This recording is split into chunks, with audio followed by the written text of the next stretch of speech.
Bueno, esto fue una charla como muchas de las que se dan dentro del Consejo Deliberante y podríamos decir que es anecdótica, o sea, a ninguno de los que componemos el Consejo Deliberante nos pasa desapercibido que están habiendo modificaciones fruto de los resultados electorales y eso va a configurar de una manera distinta a partir de diciembre próximo el Consejo Deliberante.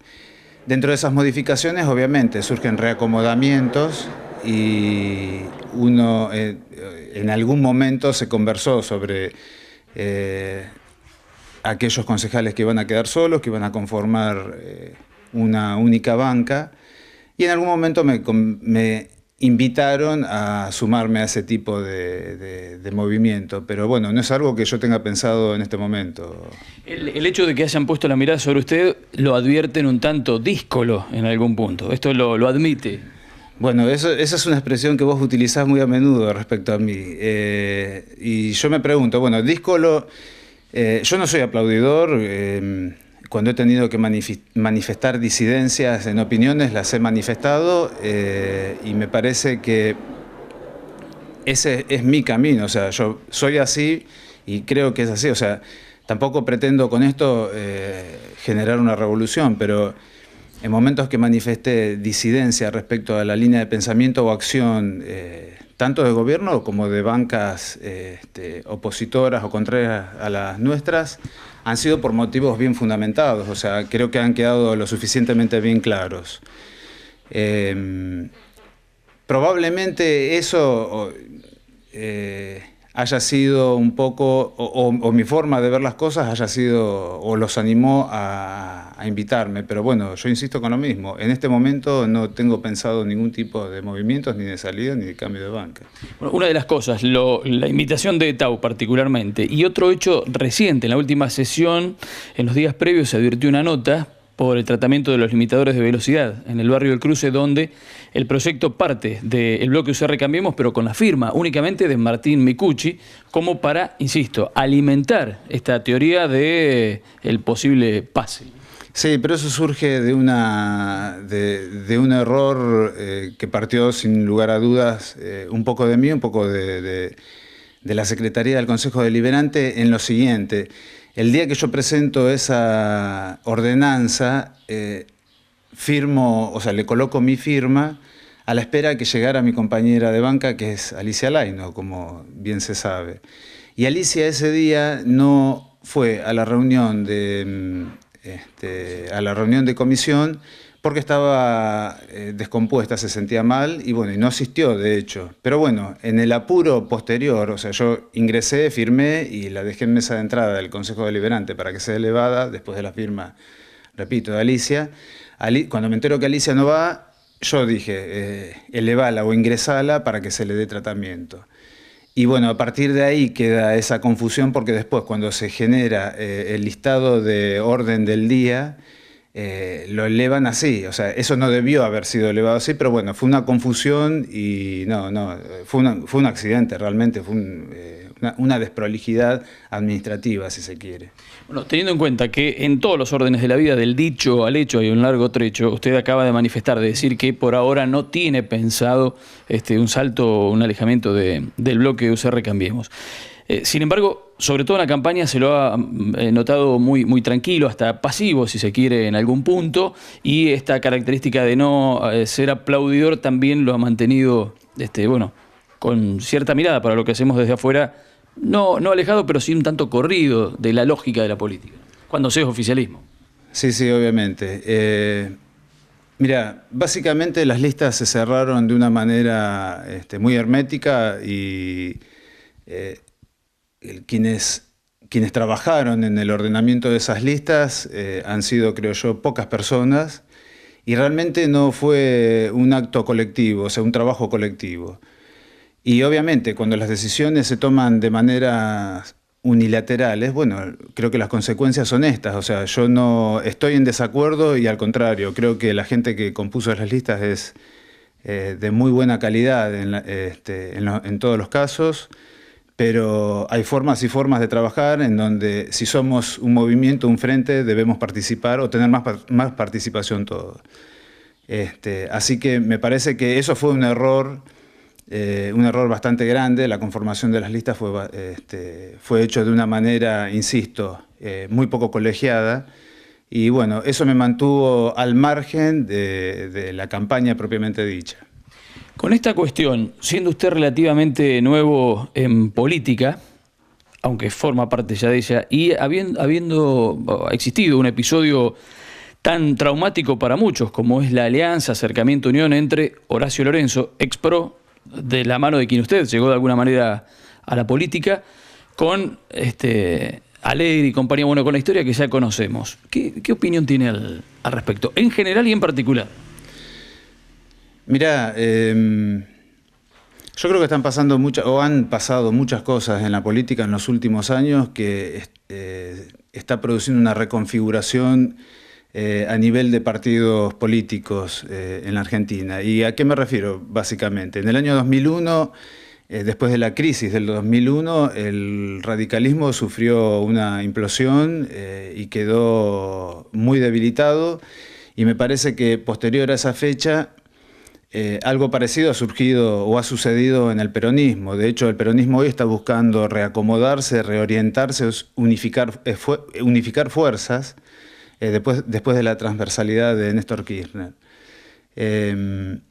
Hay muchos reacomodamientos. Yo creo que lo que viene en este próximo presente o futuro va a ser fuerzas nuevas como la que ha surgido a través del PRO, fuerzas mucho más chicas. Tal vez no tengamos los partidos históricos con caudillos como hemos tenido históricamente hace 50 años, y eso es un poco parte del proceso de lo que estamos viendo hoy, o sea, movimientos de una fuerza política hacia otra de los integrantes. Respecto a Lorenzo en lo particular, bueno, él creo que tiene mucha más experiencia que yo en lo que ha hecho, ha decidido tomar el camino que tomó. Yo no lo hubiese hecho, pero yo soy Martín Micucci y él es Horacio Lorenzo, somos dos personas que cada uno tiene su bagaje independiente, y bueno, si para él está bien, ojalá que tenga la mejor de las suertes, pero es una decisión, creo yo, individual, y yo no transitaría, o sea, yo no seguiría por ese camino. ¿Cuál es la visión que tiene? ¿Es el momento justo para un análisis con respecto a la gestión Campana? Insisto, de la que usted forma parte de alguna manera, fue activo integrante en su paso por la Secretaría de Seguridad, etcétera. ¿Cuál es el balance personal que hace el concejal Martín Micucci y el hombre de la política, Martín Micucci, de la gestión que representa o de la que forma parte? Bueno, creo que la gestión a partir del 2015 se vio asignada por una serie de hechos bastante desafortunados. O sea, hemos vivido una serie de crisis tremendas que nos han incapacitado como distrito territorial y nos ha tenido muy ocupados. Me parece que eso ha restado muchísima fuerza, muchísimo impulso. Me parece que, a pesar de los resultados electorales de la última elección, creo que estamos muy lejos de poder subirnos a algún tipo de podio triunfalista de que hicimos las cosas bien. Creo que resta muchísimo todavía por hacer. De hecho, creo que apenas hemos salido de la crisis hídrica y todavía nos queda una parte importantísima de la reconstrucción del partido de General Villegas. Insisto, resta mucho, resta el desarrollo del partido, que creo que es una de las líneas sobre la que llegamos al poder, sobre las que se trabajaron en épocas de campaña, y bueno, como eso hay muchísimas otras líneas que también habría que desarrollarlas. O sea que trabajo queda mucho por hacer. Creo que hay cosas que se podían haber hecho mejor, como cualquiera las podíamos haber hecho mejor, pero bueno, tenemos muchísimo por delante, hay mucho que trabajar y todavía estamos lejos de sentirnos tranquilos o aliviados porque hemos dado algún paso exitoso. Usted, cuando se alejó, dejó entrever disconformidad en cuanto a las respuestas, naturalmente sin que se satisfagan las expectativas con las que usted había llegado a seguridad. Con ese antecedente y teniendo en cuenta lo que acaba de responder, ¿no se pudo hacer lo que se trabajó en campaña o se prometió en campaña, o no se supo hacer lo que se prometió en campaña o lo que se dijo en campaña? O no se quiso hacer, como dijo Alfonsín. Mirá, yo creo que hay cosas que se podrían haber hecho, o sea, gestionándolas sin necesidad de aportes económicos, que fue creo que uno de los cuellos de botella más grandes que han habido, y sobre todo después de la crisis. Me parece que todavía hay muchas cosas por cambiar, en seguridad particularmente. Bueno, ahora estamos por analizar el presupuesto 2018 y vamos a ver qué cambió respecto al presupuesto del año pasado. Yo tengo obviamente expectativas de ver que se vayan a hacer inversiones a pesar de los recortes que han habido. Y como en eso en varias otras áreas. Lo que necesitamos hacer es mucho más gestión, o sea, hay cosas que se pueden gestionar sin necesidad de cosas, de aportes económicos que muchas veces son muy costosos y hay que estar sacándolos desde otros lugares, pero hay que tener decisión política para hacerlo. O sea, hay cosas de seguridad que se podían haber hecho, insisto, sin aportes económicos y simplemente con decisiones políticas, y en ese momento, cuando yo estaba en la Secretaría de Seguridad, no se tomaron esas decisiones, no se quisieron tomar, y obviamente quedarme detrás de un escritorio a la espera de ese tipo de soluciones no me pareció lo más adecuado, por eso decidí retirarme. Hugo, entendemos que para usted, al menos nos hacemos cargo de la interpretación, en la apertura de sesiones del año en curso, una especie de reto de Campana. Lo tomó como propio y a partir de ello, si así ha sido o si no ha sido igual, ¿cuál es su vínculo y su relación hoy con el Ejecutivo, con la máxima autoridad? Son varios los que me han hecho esta pregunta que vos me estás haciendo, si había sido algo personal. Nunca se me dijo personalmente el párrafo en cuestión que hizo mención el intendente en la apertura de sesiones. Y sí es cierto que en ese momento también había una especie de crisis, que teníamos una especie de crisis porque teníamos dos posturas totalmente opuestas.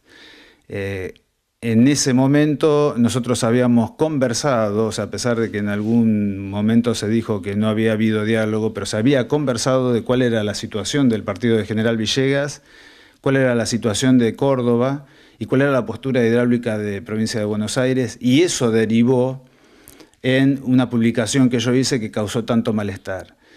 El diálogo existió y las posturas no se cambiaron en aquel entonces, y eso llevó a que tuviésemos de alguna manera esa crisis. Lo que hay que entender es que el mismo intendente, a partir de abril, o sea, eso ocurrió en la apertura de sesiones en abril, y en abril mismo, antes que terminara abril, es decir, sin haberse cumplido el mes, estaba subido a un carro en el cruce de rutas 188 y 33, pidiendo lo mismo que originalmente le estábamos diciendo. Es decir, de alguna forma él tuvo la visión de que el camino más correcto era ese, y creo que todos hoy, con el transcurso del tiempo y viendo cómo evolucionó fundamentalmente la apertura de la Ruta 33, que era en lo que nosotros hacíamos más énfasis, y sobre todo después de dos reuniones muy duras en el Senado de la provincia, en el Senado de La Plata, Senado de la provincia de Buenos Aires, y en Junín con gente del gabinete de María Eugenia Vidal, la hidráulica. Fueron reuniones muy duras en donde a duras penas se llegó a este tipo de resolución. Y bueno, insisto, podemos ver hoy, con el transcurso del tiempo, cómo eso contribuyó a descomprimir toda la situación que nosotros teníamos en el norte del partido.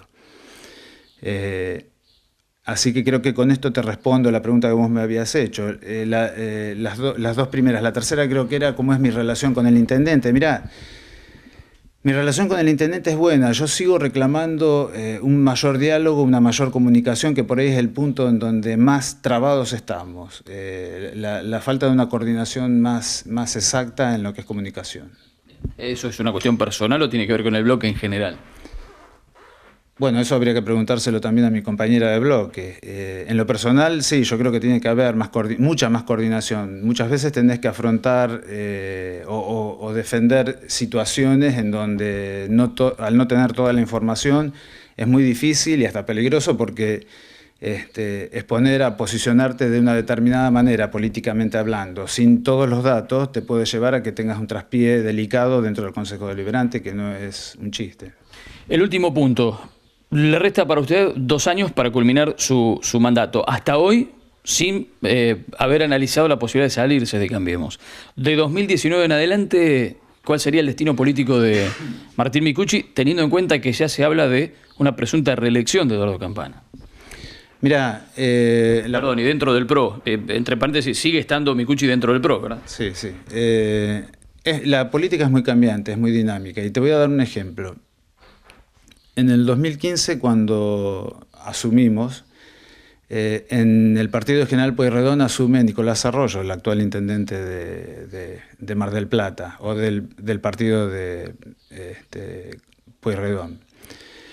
Quien asume de secretario de Seguridad es Julio Razona. Y Julio Razona duró 10 días en el puesto de seguridad y renunció por desavenencias con el intendente y obviamente se fue del espacio político. Hoy Julio Razona es referente del PRO en Mar del Plata. Entonces, eso te muestra que hay una dinámica muy cambiante en política y todos los finales son posibles. De hecho, con diálogo y con trabajo, todos los finales son posibles. Yo no descarto nada y no estoy cerrado a ningún tipo de futuro. O sea, creo que tenemos que creer y confiar en trabajar por un país o por construir un país que necesita y que ha entrado en muchísimas crisis y necesita de mucho trabajo por parte de la dirigencia política. Estamos en una situación delicada donde Macri ha encarado cambios muy importantes. Y me parece que tenemos que trabajar mucho para que esos cambios sean fundamentalmente justos, porque se van a, insisto, a realizar cambios que son importantísimos en la estructura de todo el país y bueno, para que haya paz social tiene que haber indudablemente en primer lugar justicia social. Así que tenemos que trabajar todos porque esos cambios sean realmente justos y equitativos. ¿O no se pueden hacer desde el PRO o en un futuro desde un frente vecinalista? Desde todos los espacios políticos, o sea, eso no es exclusivo del PRO. Creo que lo que tenemos que lograr es una visión conjunta de país con todos los otros espacios, o sea, más allá de los lugares en donde vengamos. O sea, los países serios tienen generalmente distintos espacios políticos y tienen lineamientos básicos sobre qué trabajar respecto a ese país, al país en cuestión. Creo que a nosotros nos falta eso, o sea, tenemos que generar un gran acuerdo en donde más allá de quién gobierne, el destino del país sea el crecimiento, obviamente, y un crecimiento equitativo, un crecimiento justo.